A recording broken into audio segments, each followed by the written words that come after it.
Hey everybody, welcome back to TED Talks Guitars and Life.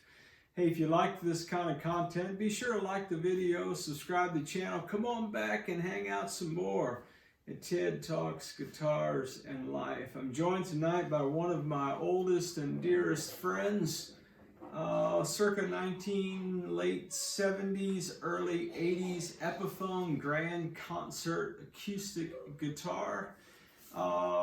Made in Japan by the good folks at Epiphone. I've been playing budget guitars a long time, and this guitar has been with me through the decades and has remained a constant friend of mine. I recently made a video where I walked through several budget guitars, and in that amendment video where I was looking at the two Tease guitars, the SBH T-style guitars, they're Telecasters. Shh, don't tell anybody I said that.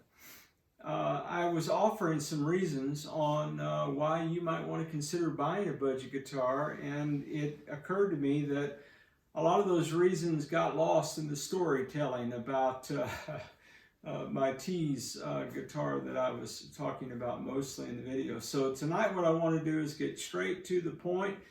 And in this video, I want to offer 3 reasons why you might consider purchasing a budget guitar. And then after that, stick around for some bonus content where I'm then going to offer some more detailed explanation of some of the reasons that I give and offer some tips and maybe some things to avoid as you travel down this road we call life and your budget guitar journey or guitar journey in general. So first thing I need to do is quantify what I mean by budget guitar. A lot of people have noticed on the channel that I compare the sub $300 guitars that I've been talking about on the channel to my Squier by Fender Telecaster, and soon to be my Squier by Fender Stratocaster, as I've got a budget Strat coming to compare that with. And it should be noted that to a lot of people, to a pure Fender enthusiast, my Squier guitars don't count. They would be considered very much the budget line of Squier, although the Squier Classic Vibe line is at the higher end of Squier's budget line with the new Debut series or the Sonic series that you've seen. The Affinity series is a little bit more than those other two. But tonight what I want to do is quantify that when I say budget guitar, what I mean is a guitar that costs under $300.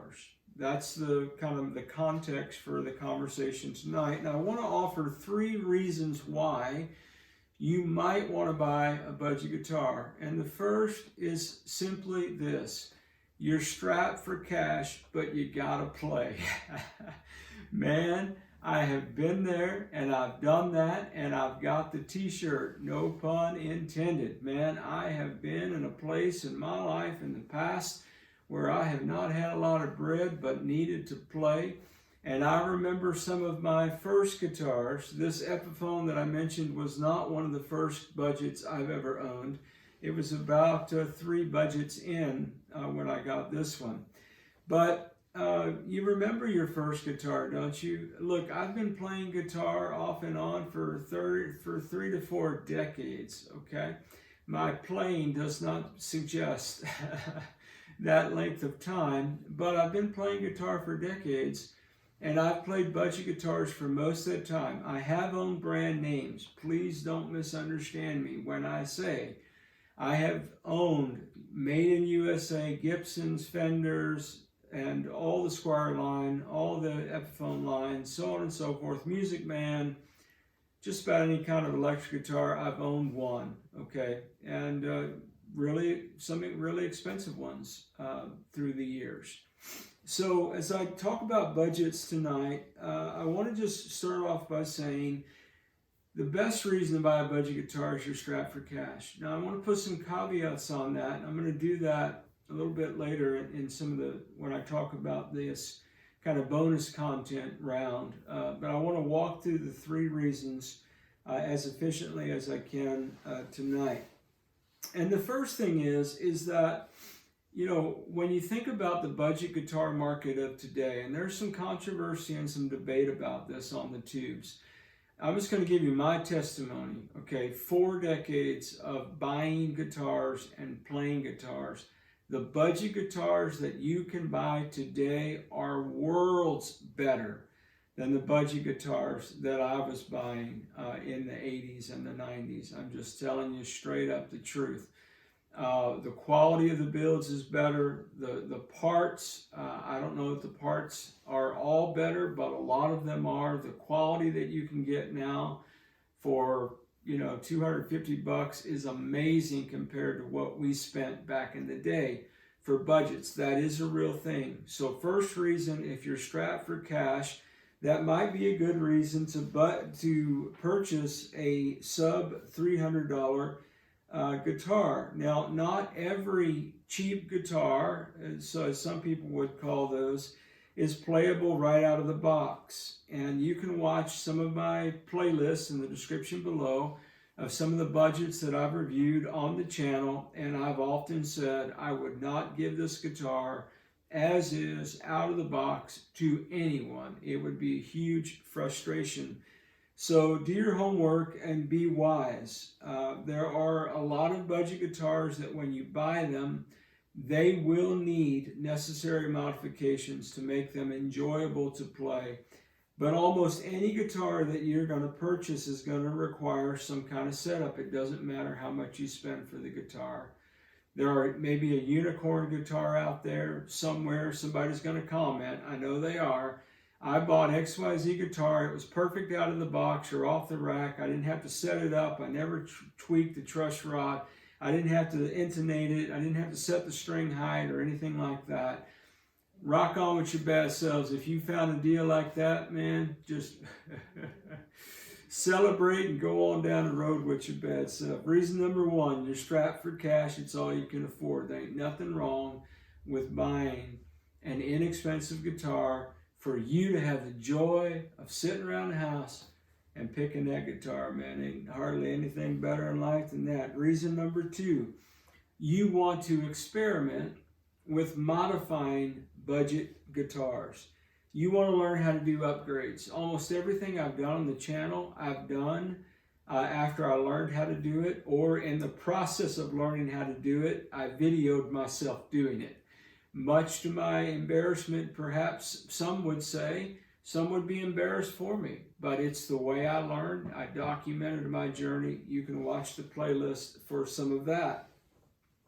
I just want to say plainly that you can buy a sub $100 guitar, spend some time with it, modify it, spend $150 to $200, and end up with a decent guitar, man, that you can sit around the house and play, that you can jam with friends with, and it'll stand up to the Squier Classic vibe. I've got a video, budget versus brand name guitar. Can you hear a difference? Check it out, man. Let me know if you can hear a difference or not. But, you know, you want to count the cost of your time. You want to count the cost of parts and whether or not you can do the work. And hey, if you don't know how to set your guitar up, learn how to set your gear up, man. Learn what you like and learn how to do it. Buy some basic tools, and every guitar player ought to know how to set their guitar up. Reason number 1, you're strapped for cash. Reason number 2, you want to experiment and learn how to do mods. Reason number 3, you want a second guitar or a backup guitar that you don't mind getting dinged up, okay? Now, it is not uncommon, sadly, for a guitar player to purchase a $1,500 guitar, and because they sunk $1,500 or more into it, put it in a nice hard shell case, keep it under the bed or in the closet or out of sight so that it doesn't get damaged. That is a common thing that I've heard in the comments of a lot of my videos. You need to keep in mind when you're purchasing a guitar, why are you purchasing a guitar? There is a collector's mindset. The collector's mindset is, I'm going to get an expensive guitar, I'm going to spend as much money as I want to, and then I'm going to keep that guitar in pristine condition with the hopes that one day, if I ever sell it, I can recover as much of my money as I can get. That's a collector's mindset. Then there's a player's mindset, and the player's mindset is somebody who buys a guitar and they intend to play it. And anybody who owns a guitar and has ever played it for any length of time knows that there's going to be normal wear and tear. It's going to get dinged. It's going to get scratched. I'm not talking about abusing your guitars, throwing them on the floor, lighting them on fire. We're not in kindergarten, okay? Hopefully we're grown-ups, and at least for me, man, the stuff that I purchase, I value. I don't want to mess it up on purpose, okay? So the player mindset is you just understand, man, that normal wear and tear is going to happen. And so, you know, I think you should have a guitar that you don't mind getting dinged, that you don't mind having out and the dog walks by and knocks it over. You know, hopefully that never happen. Or you have a kiddo at home, or the grandkids come over and they decide they want a color on it or something.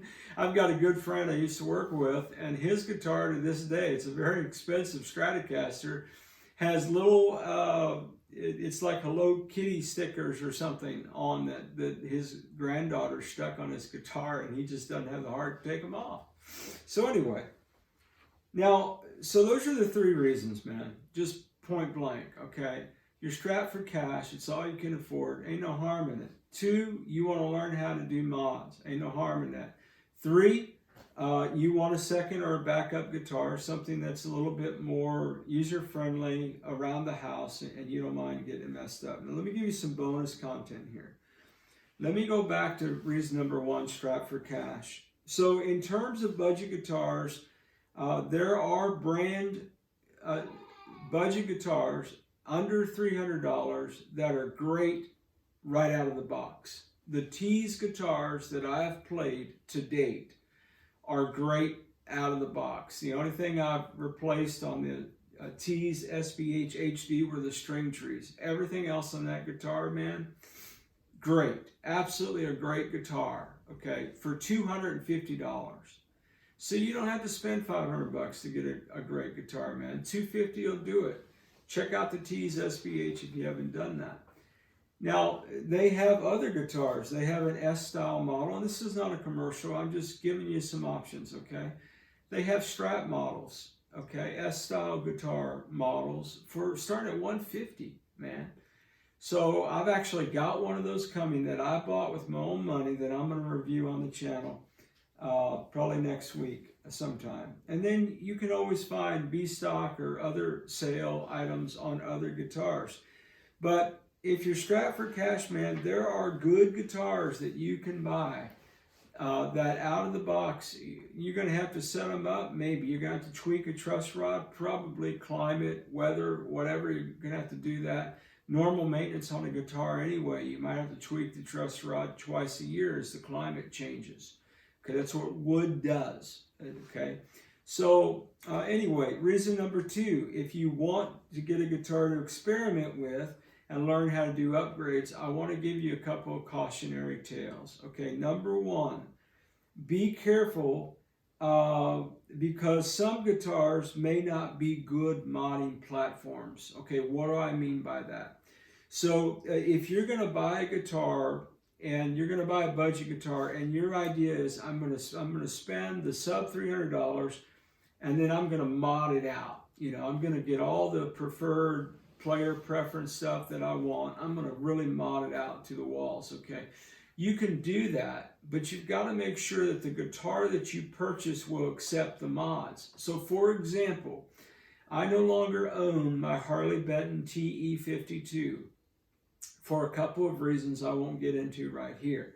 You can check out the playlist and my experience with Harley Bentons. Okay, now, the Harley Benton TE52, here's one thing I would say about it. It was plug and play for almost anything Fender spec size. In other words, different manufacturers go by different specifications. That means that not all guitar parts fit in all guitars. Okay, different brands have different specs. There's no like universal specifications for a Telecaster, for example, where every Telecaster, the control plate cavity is this wide or this deep, or the bridge pickup is this wide or this deep. There's some general norms. But so, for example, you may find a really cool pick guard that you want to put on your a guitar that you purchased. Well, your pick guard holes might not line up. Okay, well, you may have to re-drill some holes, patch up some holes to get that pick guard to go on. That's all I'm talking about. A little thing like pick hole, screw hole alignment is a thing. You might have to route the control cavity out. On the Fojill guitars that I've purchased, and you can see it in the playlist, I had to take my Dremel and route out the bottom of the control panel cavity because I wanted to put a blade switch in there, a wafer switch, as some people call it. And it was too shallow, and so I had to dig that out a little bit. Sometimes you may have to, if you want to put a full-size pot in an electric guitar that came with a dime-size pot, a smaller pot, you may have to widen the control cavity, and that means that you might not, then your control plate cover might not fit, and you have to buy a bigger one of those. So just know that not all parts fit all guitars, so measure everything. Even before you buy the budget, if you know you're going to buy the budget to mod it, do your research on that to see if there's anybody out on the tube talking about modifying that particular model and the kind of parts that they use. And typically guys will say, man, I really wanted to put this bridge on it, but that bridge will not work in this guitar for XYZ reasons. Okay. Number 3, if you want a second guitar or a backup guitar that you don't mind getting dinged or scratched. Now, what I would say about this is just be self-aware. I mean, know why you're buying the guitar. Again, is it a collector's mindset where you want to keep the guitar in pristine condition in the closet somewhere? Or are you going to play this thing? But whatever you decide to do, man, you do you. Don't let anybody rent any space in your head about how you've got to have this brand or that brand, or a guitar that costs that amount of money could never be any good. Only guitars that cost thousands of dollars are worth having. Man, don't listen to any of that nonsense. It's just my encouragement. It's not prescriptive, it's just descriptive of my decades of buying guitars, man. Now, a few assumptions for you to consider.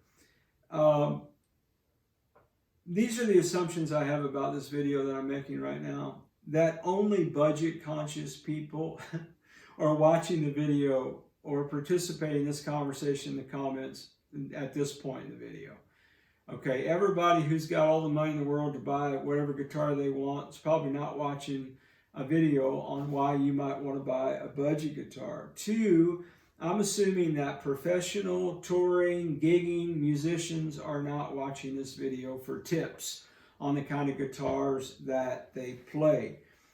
My 3rd assumption is that people that make their living playing guitar are more than likely going to buy the top shelf guitars and play those because they can afford to do that and have road techs and roadies and all that kind of stuff, man. That's probably not my audience for the video. No offense to you or me or anybody else, okay? Now, I heard a YouTuber say the other day, man, I was kind of embarrassed for him. He said the other day, and just insert the name of famous guitar player that you kind of look up to, kind of your model of guitar player. Such and such guitar, you'll never see such and such guitar player playing a budget guitar on the stage.